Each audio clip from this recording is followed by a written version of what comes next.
Atın qüdrəti, qəhrəmanlıq nağılı çox uzun illər əvvəl dağların, çayların və meşələrin qollarına sarılmış, unudulmuş nağılların hələ də sədasını eşidən qədim bir diyarda Kəpəz adlı kiçik bir kənd yerləşirdi.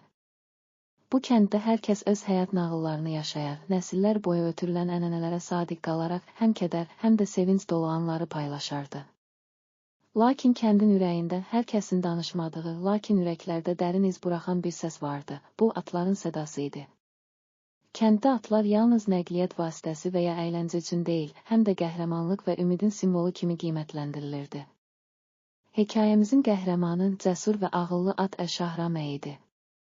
Şahram uzun illərdir kəndin geniş düzlüyündə, dağ yollarında və meşə ətrafında qaçır, həm də kəndin müdafiəsində böyük rol oynayırdı. Onun tükləri qızıl-sarısı rəngdə, gözləri isə dərin mavi idi, sanki içində sonsuz bir hikmət və ümid daşıyırdı.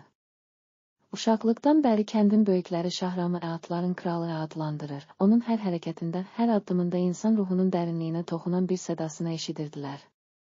Bir gün kəndə yad düşən böyük təhlükə baş verdi. Qonşu diyarlardan gələn zalım hökmdar öz orduyu yığaraq Kəpəz kəndinə hücum etmək niyyətində idi.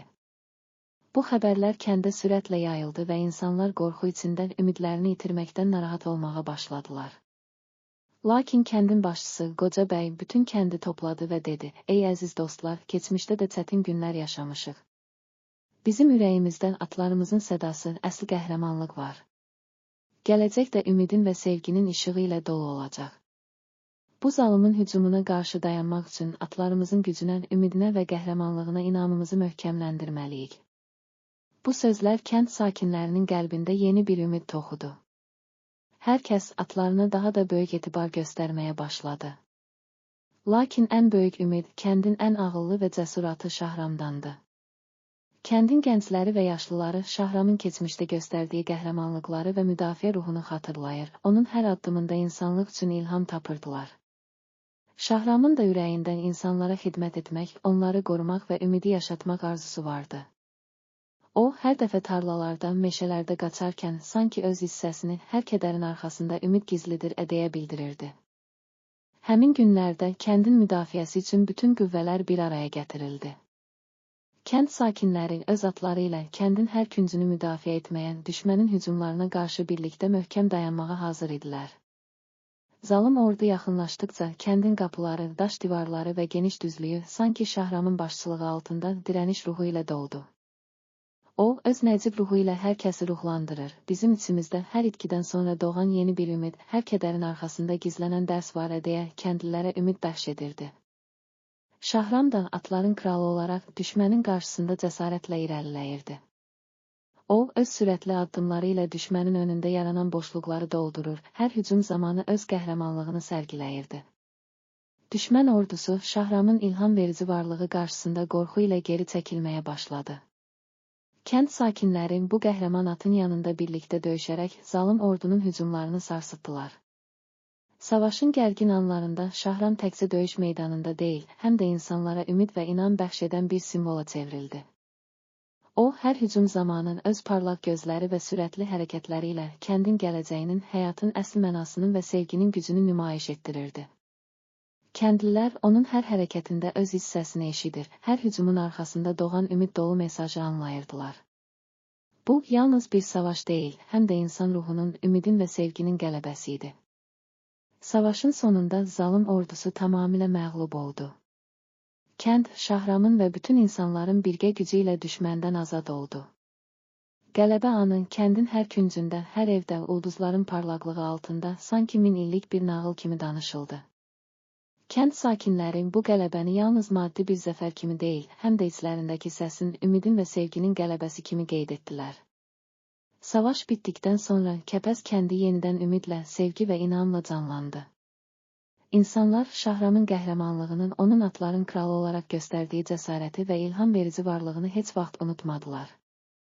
Kəndin hər küncündə, hər ailənin qəlbində o günün xatirəsi əbədi olaraq yaşadı.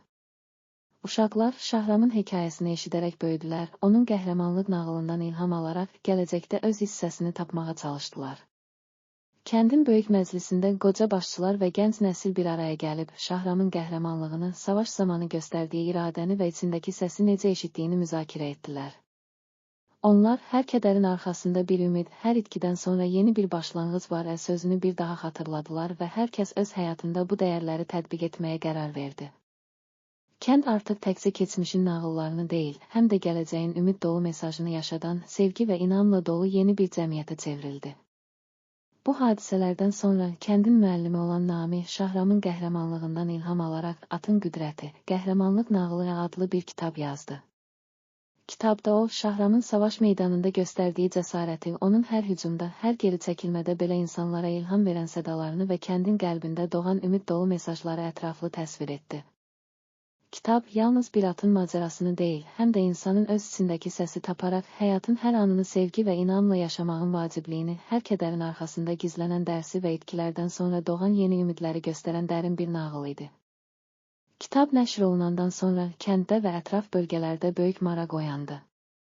İnsanlar kitabın hər bir səhifəsindən öz həyatlarından bir parça tapır, keçmişin kədərindən sonra doğan ümid və yeni başlanğıcın sədasını hiss edirdilər. Məktəblərdə, ictimai toplantılarda və ailə yığıncaqlarında bu kitab tez-tez müzakirə olunurdu. Hər kəs, qaranlıq gecələrin sonunda ulduzların parlaqlığı altında Şahramın qəhrəmanlığının, atın qüdrətini və insanın öz içindəki səsi eşitməklə əldə etdiyi yeni ümidləri xatırlayırdı. Zaman keçdikcə Şahramın qəhrəmanlığı və onun öyrətdiyi dəyərlər kəndin hər küncünə yayıldı. Gənclər yalnız məktəbdə bilik əldə etməklə kifayətlənməyərək, öz hissəsini tapmağa, keçmişin hikmətindən ilham alaraq gələcək üçün böyük arzular bəsləməyə başladılar.